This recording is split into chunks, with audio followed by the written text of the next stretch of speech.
Welcome to the Unstoppable Leadership Spotlight, influential leaders and their game-changing insights. I'm Jacqueline Strominger, CEO and founder of Leap to Your Success. That's leaptoyoursuccess.com. We help entrepreneurs, leaders, and CEOs grow their business, become unstoppable high achievers in their careers and life, gaining that 1% edge. We believe every professional has the power within them to leap to their greatest success that not only will impact their life, but the lives of the people they touch. So stick around to the end of the show and we will share with you how you can be our next guest. So stick around for those 15 to 20 minutes and let's be unstoppable.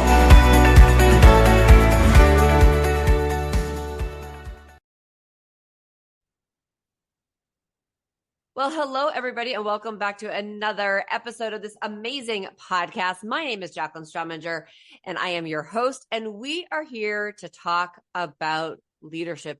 Leadership is, I believe, the gateway to a better world. When we have great leaders and great companies with great leaders, that means we end up having great, happy employees, which makes happy people in the world.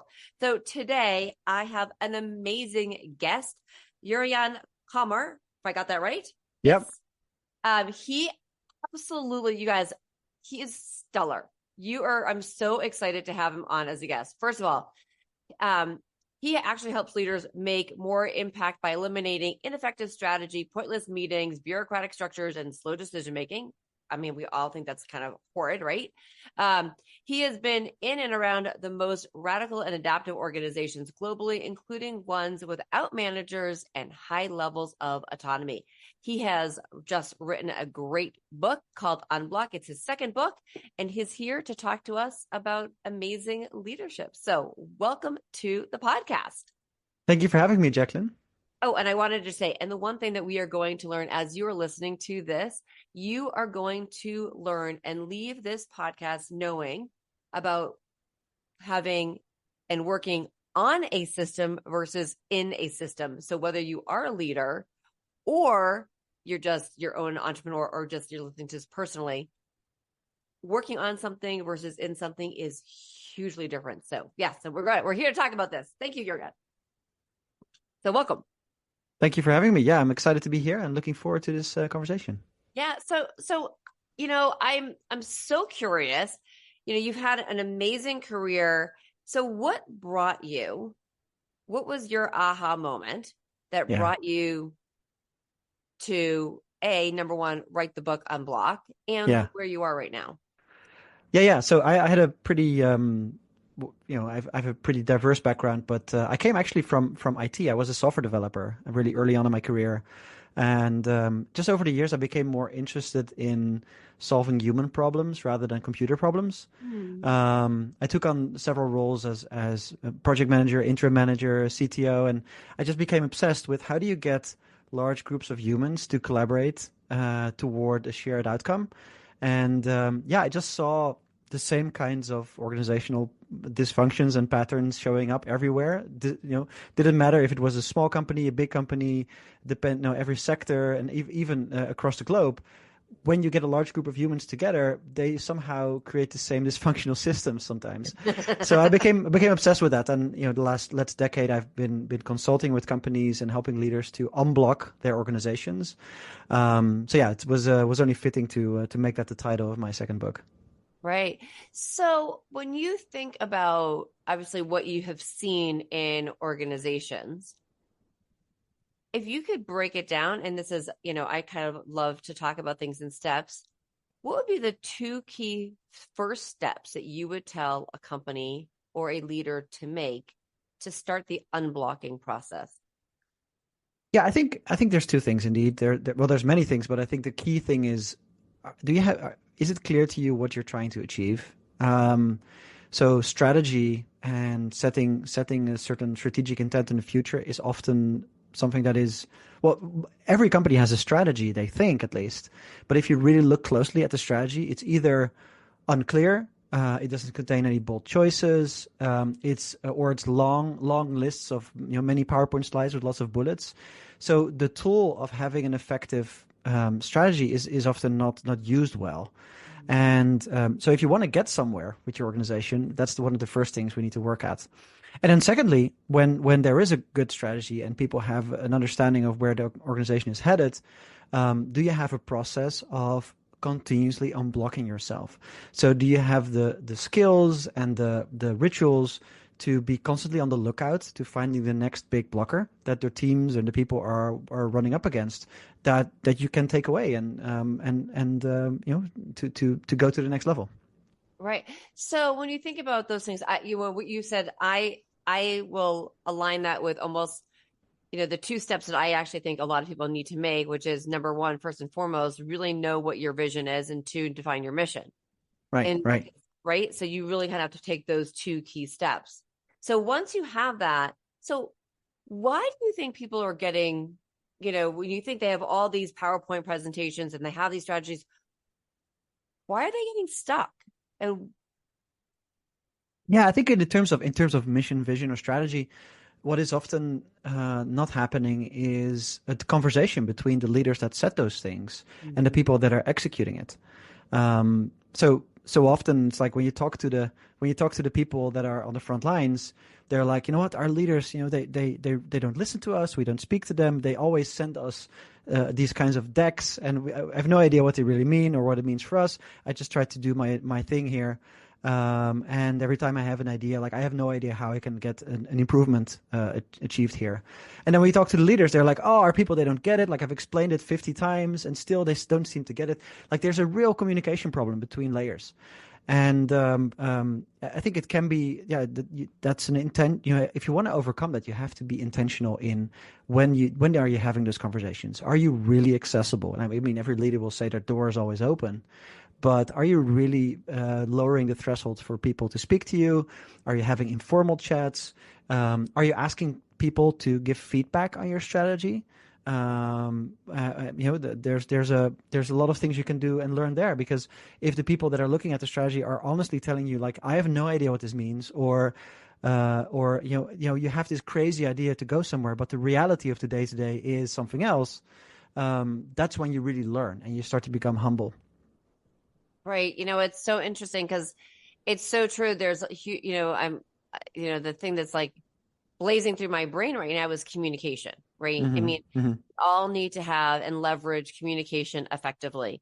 And whether, and I'm going to say, leaders, as you're listening to this, or if you don't have a team and you're an entrepreneur, really understand that the way that you communicate is so important, and to be able to share that vision and what you want to be focusing on, and using that almost like the KISS method, right? Keep it simple, right?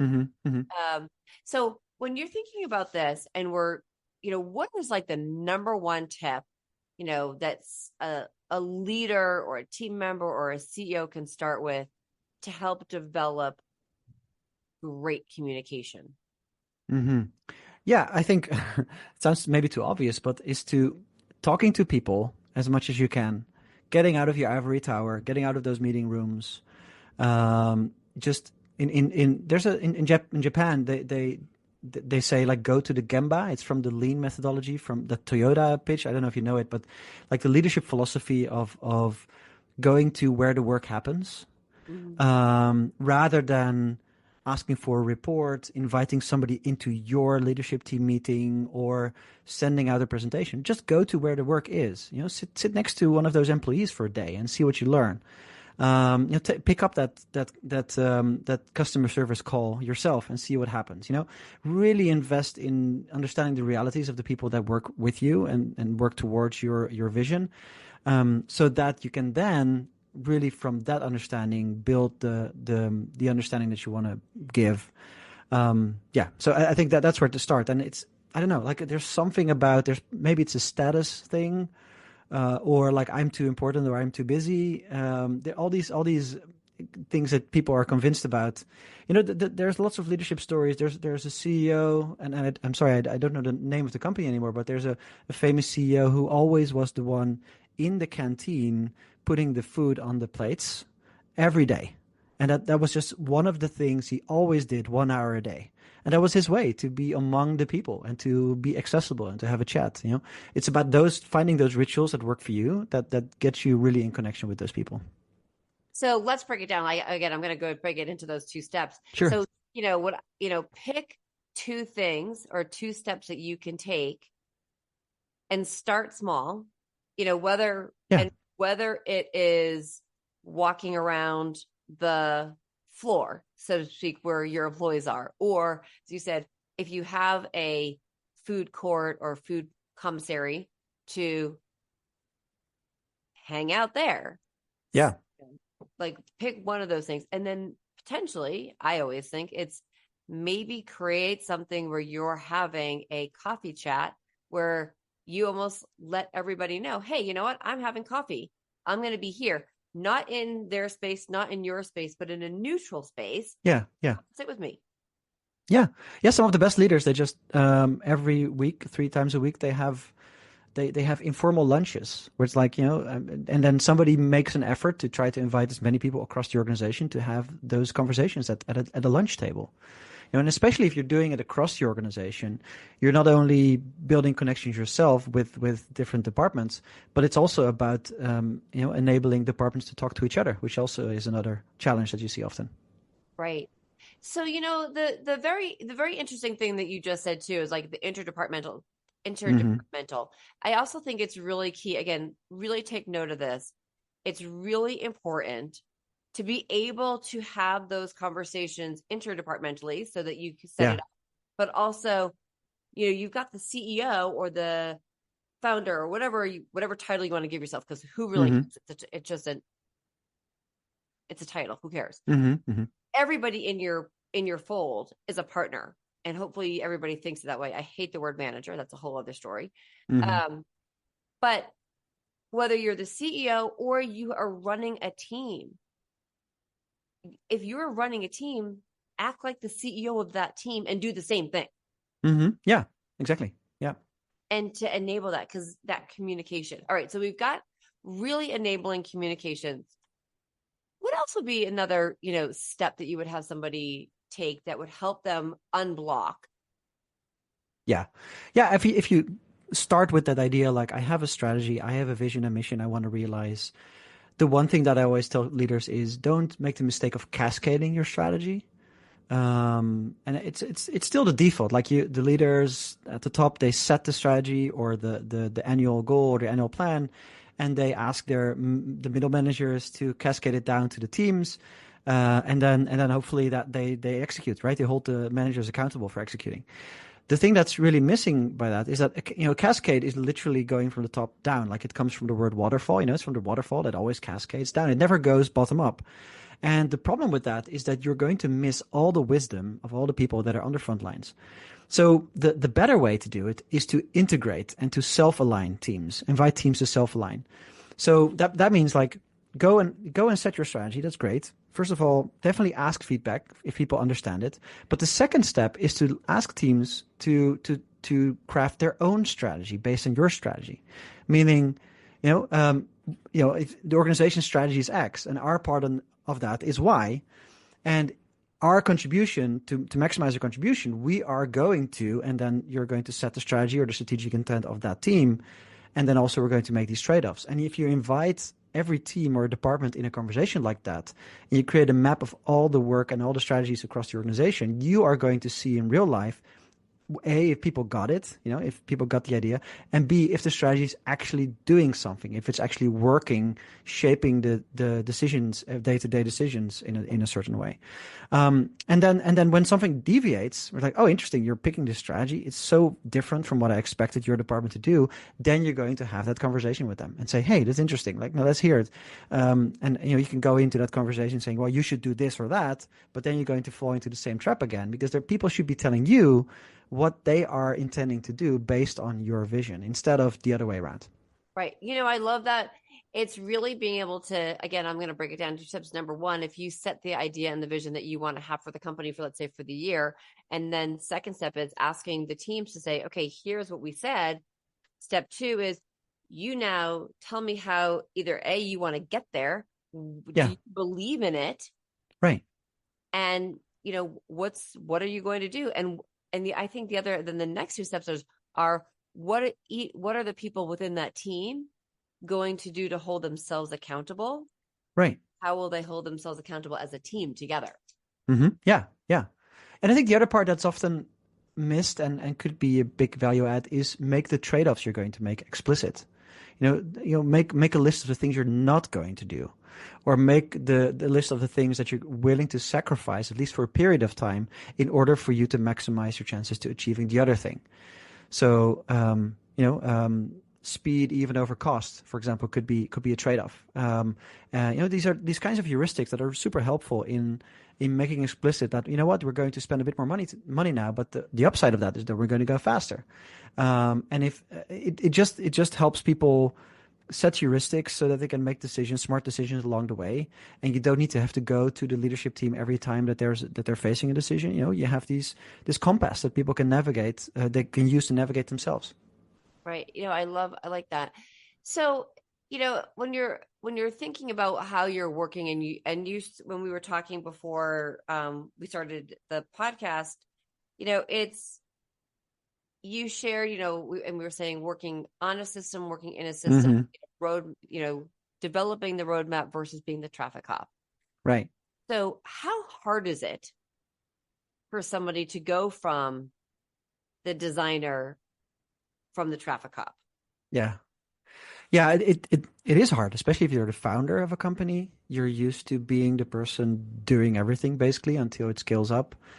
It's a leadership shift that requires lots of self-awareness, I think. Understanding where you still have the desire to control and to really know what is going on in detail and where you really need to be involved. And I think that the real challenge, and the leaders that get this right, is they are starting to set enabling constraints.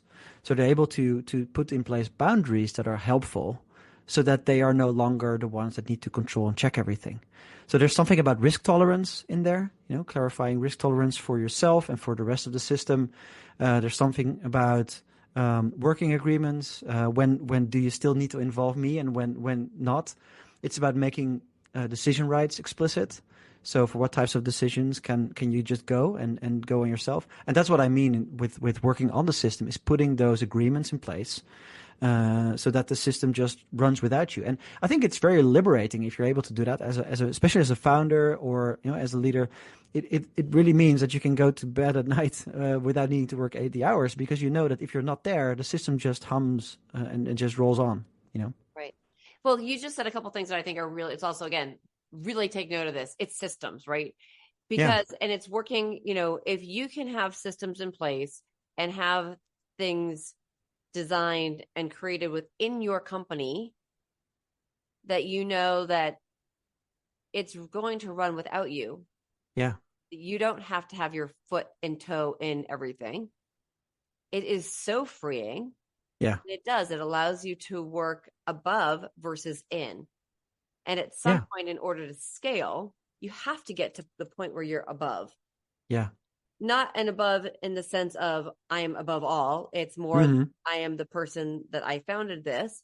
I am above here, and we are working on strategy. And I trust, and I'm making sure that I have enabled everybody on my team to work as if I'm not even here. Yeah, exactly. It allows you to also have those moments to think about longer term. If you're not distracted every day by all the small things, you can get this long-term perspective. You can see patterns. You're noticing patterns in the market. You're seeing patterns in your organization. But that requires you to have your hands free, for sure. Right. So how in your experience, how difficult and has it been to for the leaders to actually make it so that their hands are free? Yeah, I mean, that varies person by person. For some leaders it's natural. Those are the ones that quickly hire people around them at the start of their business because they just recognize that they're not the best person to do that work. Others have more difficulty with it because basically their skill set is in their way. Because you know what, they're really good at something. If you're going to give it to somebody else, the result is always going to be a little bit less. So it's all about perfection. I think the thing that really helps, I think, in all of this is a phrase or a mindset that we bring to our clients often, is the concept of, is it safe to try? So we often go and have a conversation and we ask, like, do we all agree? Is this the right decision? There's this perfection thing that we have in our companies. So we say, oh, we have to talk about it again. We have to go and make it better. We have to ask for more information. But the reality is many decisions are reversible. And most of the times the only way to really discover if something is the right choice is to try something and make something small and just do it rather than debating it. So it can be like a magic phrase for leaders to say, you know what do we need to make this safe to try? And then you have that conversation, which is really different conversations where you say, you know what, if we're going to do this, I'm afraid that I will lose control over this or that, or I see these risks and I really want you to know these risks. And to make that, write it down, talk about it and say, you know what, these are the things that the founder or the CEO finds really difficult to let go of. Well, let's put some agreements around that in place. But other than that, maybe we can just go. Or we have this conversation. Well, it's safe if we make it a little bit smaller, or maybe we do it for a short amount of time and then we evaluate, right? So it's about running these experiments on changing the things around you and changing the systems so that you can gradually feel more comfortable with letting go. Okay. So I'm going to ask you like the $6 million question. $6 million. Why isn't it 10? Well, it could be 10 million. Because okay. I'm somebody from like, product of the 70s, right? So I'm like the $6 million man, right? Whatever. Okay. Right. So whatever multiplier you want to put it in there. Yeah. So I'll go 6 billion, right? So whoa. Question. Because I know inherently the answer, but I want you to share it. And that is, what have you seen profitability wise, the difference in a company when the CEOs and the founders and the leaders are able to be, planners or working on the systems versus in the systems? What's that bottom line impact? Yeah, it's huge. And it really brings me back to, I think it was an HBR article. It might even have been a book, The Founder's Dilemma. Mm-hmm. And the subtitle of The Founder's Dilemma is, do you want to be rich or do you want to be king? And I really love that kind of, Yeah. I mean, it's so clear. Like, if you want to be financially successful, if you really want to be able to grow your business, then you're going to, then you make the choice of hiring people around you, Yep. If you want to be king, that means you're still going to be in control. You're going to stay the CEO, but your company's growth will be limited by your own tendencies, Right. That is such a great, I love that analogy too. And of course, I've got songs that are going through my head too right now. Yeah. And both, I just want to say, like, both are valid answers. There's no right or wrong. You don't need to be. You can have a happy life if you're the king. Right. You can also have a miserable life if you're rich, right? But that's a different story. Right. That's a whole different story. That goes back. I mean, that also goes back to vision and mission too. But at the end of the day, what I think is really important though is making that choice of, where do you want to be? Do you want to be the king, or do you want to be that person who is has an army of people, or an army of companies and you're able to go travel without people trying to always peck at you, right? Right. Yeah. Right. You always have to, so being able to work on your business versus just always being in your business is so amazing.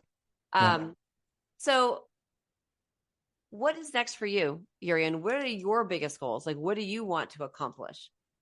Yeah. So I left a large consultancy 2 years ago. We started, the four of us, we started Unblock. Yeah. And we are helping clients across the globe, and we're doing well. Like, we're pretty busy. We're focusing more and more on strategy execution as a lens. We're feeling that the market is really pulling us toward that thing. So our next goal is to become famous for having the strategy execution framework that always works. And part of that is just finding more brave clients that are willing to try this stuff out. That's fantastic. Okay, so tell everybody where they can find you, connect with you. Yeah. All those great things. Yeah. So on social media, I am mostly active on LinkedIn. Okay. And if you want to learn more about our book, you can go to www.unblock.works/book or find the book on Amazon. Oh, okay. All right. So everybody, actually, I want you to all go find the book. I will actually make sure I put the link to the book in the show notes and links to Yurian's LinkedIn profile and the website. But really go out and connect. This is, to me, one of the biggest things that we can do is help people connect with other great people and changing the world one person and one connection at a time. So, reach out and connect. This is I'm going to say Unstoppable Leadership Spotlight podcast. I'm going to have to edit that one out. But thank you all for listening to the podcast. My name is Jacqueline Strominger, and I am your host, and I really appreciate you listening. If you've enjoyed listening to this, please hit subscribe and follow us and give us a review, as well as share the podcast with your friends and colleagues. And thank you, Yurian, for being a great guest. Thank you.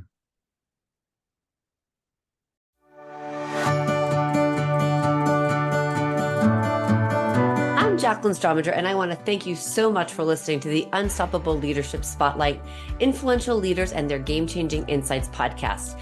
If you are a successful CEO, entrepreneur, or leader in your industry, and you have insights you would like to share, we want you to be a guest on this program. So please visit go.leaptoyoursuccess.com/podcast. And if you have gotten something out of this interview and you'd like to share the episode on social media, just go ahead and take a screenshot with your phone and text it to a friend or post it on socials. If you know somebody who would be a great guest, please tag them on social media and let them know about the show and include the hashtag Unstoppable Leadership Spotlight. I love seeing your posts and your guest suggestions. So we regularly are putting out new episodes and content. So please make sure you don't miss any episodes and go ahead and hit subscribe. Your thumbs up, ratings, and reviews go a long way to help promote the show, and they mean so much to me and my team. You want to know more about the podcast or about Leap to Your Success? Just go to the website leaptoyoursuccess.com or follow me, Jacqueline Strominger, on LinkedIn, Facebook, and Instagram. Just plug in my name, Jacqueline, that's JACLYN Strominger, STROMINGER, and follow me on all the socials. So thank you so much for listening, and remember, be unstoppable.